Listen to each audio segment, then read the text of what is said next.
Hi, welcome to States of Independence. This little section is a writing exercise and it's a bit of an introduction to our new course at De Montfort University, which is called Creative Writing, an Introduction to Craft and Community. Now, we've set this course up partly to help people prepare for the MA in Creative Writing.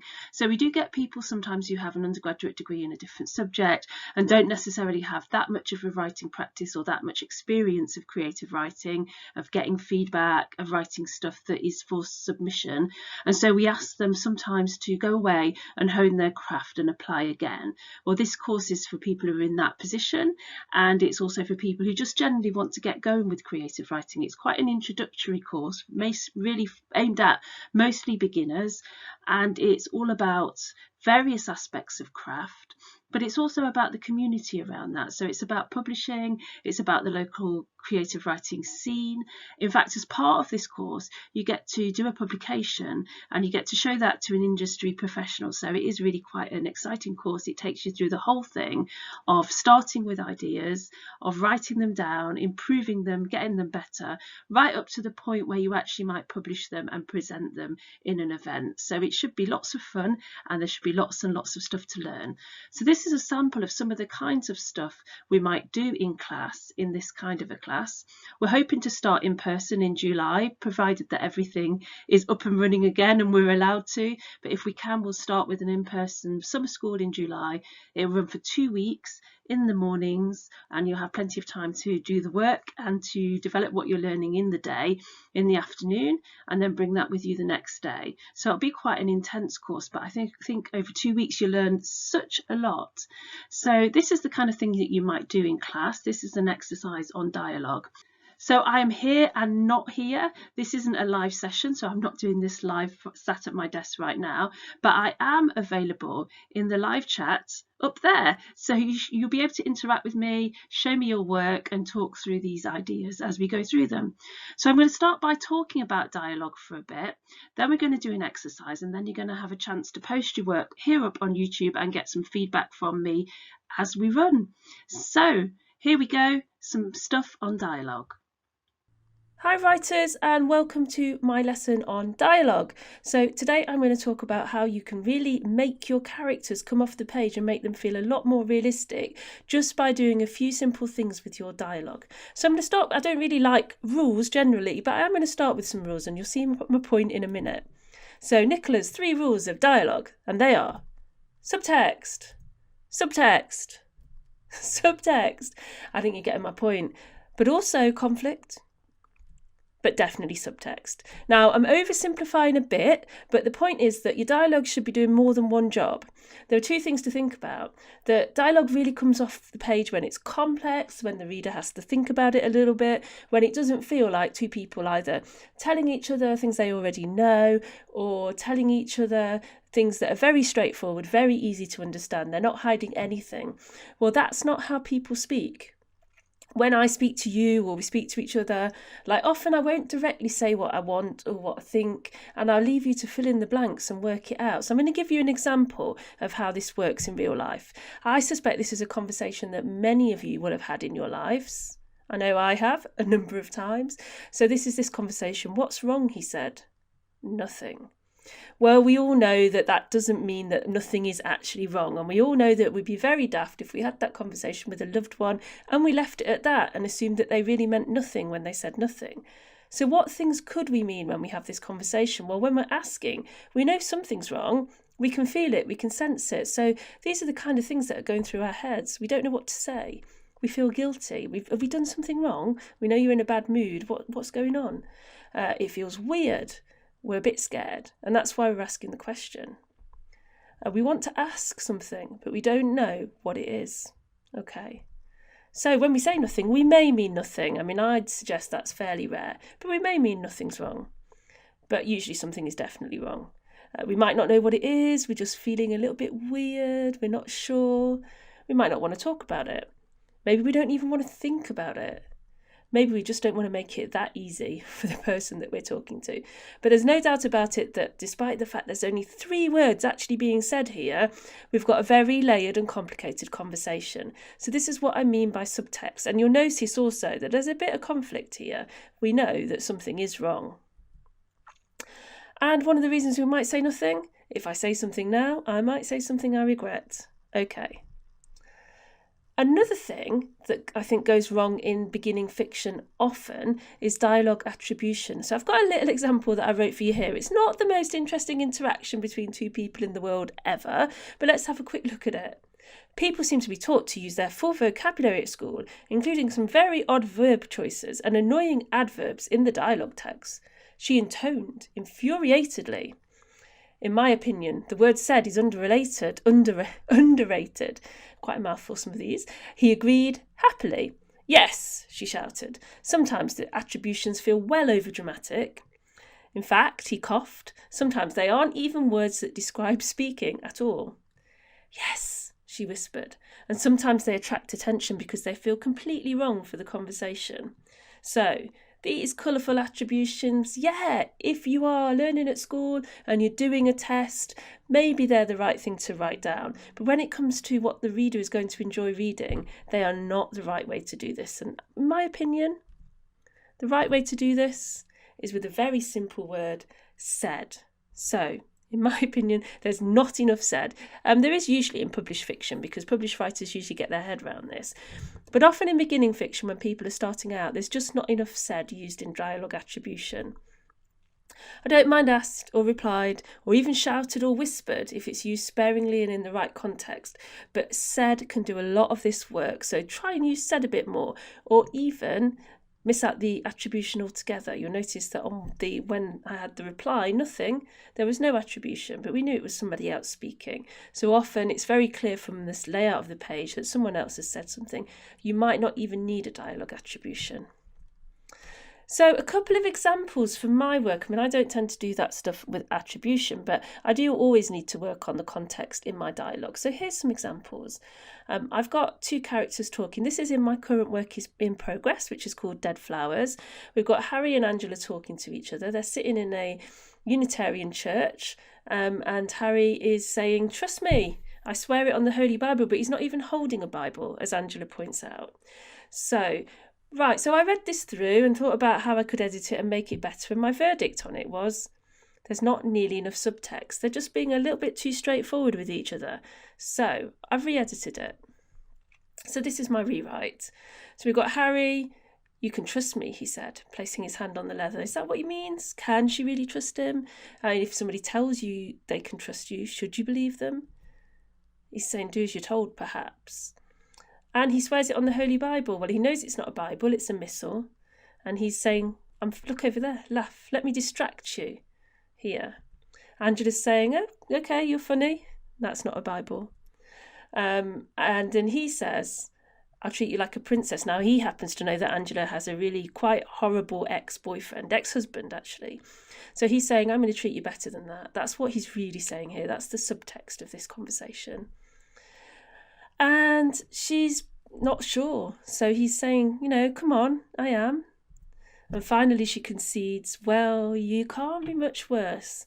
Well, you can probably guess where this is going. She's going to find out just how much worse he can be. Okay, so that is Angela and Harry.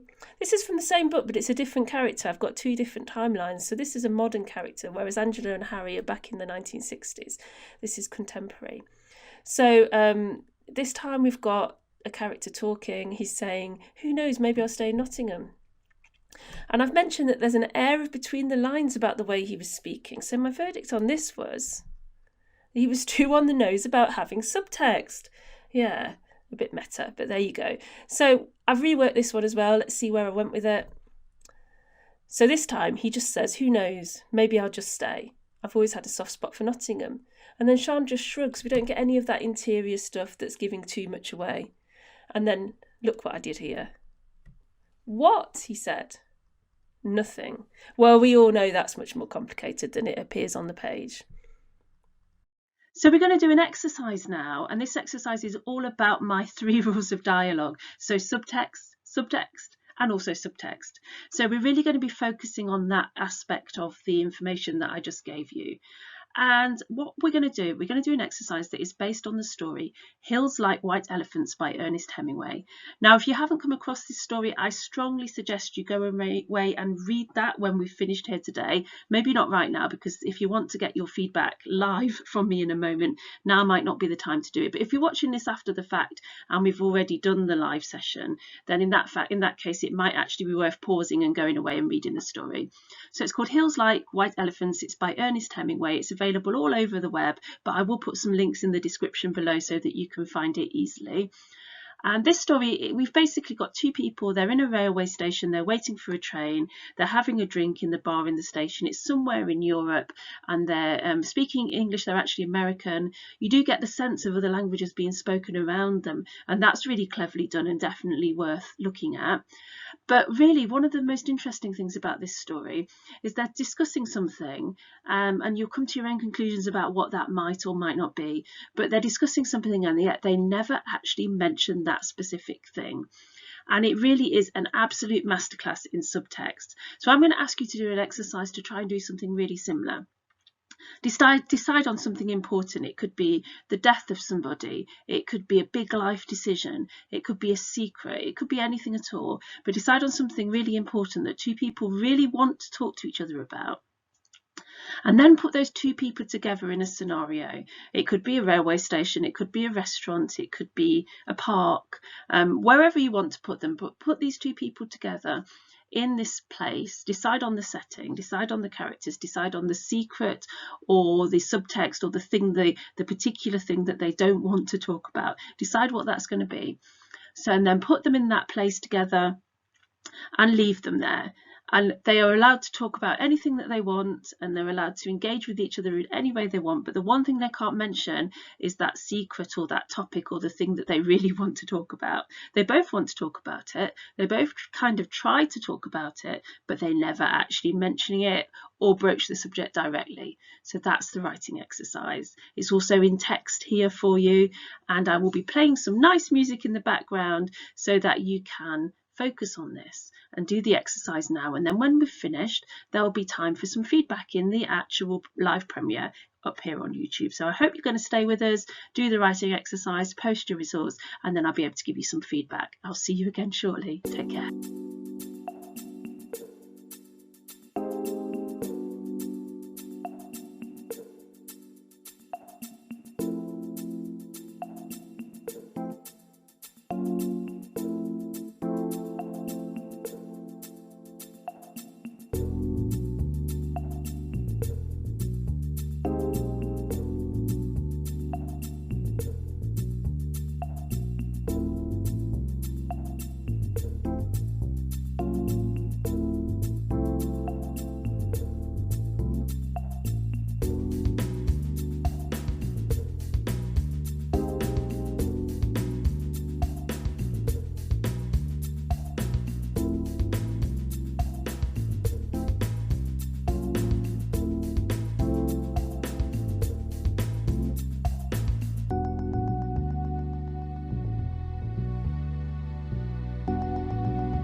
Hi, welcome back. I hope you found that exercise fruitful. We're going to do the feedback session now. So I will be waiting here in the live chat for you. In fact, I'm there already. So please do post your work, ask any questions that you want to, but also if you post some of the writing, I'll give you some immediate feedback on it. So I'm going to play some music again and have some little abstract videos running in the background, and we will get through the feedback now. So hopefully I'll see lots of your work shortly. Thank you.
So I hope you enjoyed that exercise and got something out of it. I hope also that you have managed to get some feedback on your work if you joined us in the live premiere for this session. This is a taste of what we're going to do on the new course, Creative Writing, an Introduction to Craft and Community. So do consider looking into this more if you're interested in learning more about creative writing.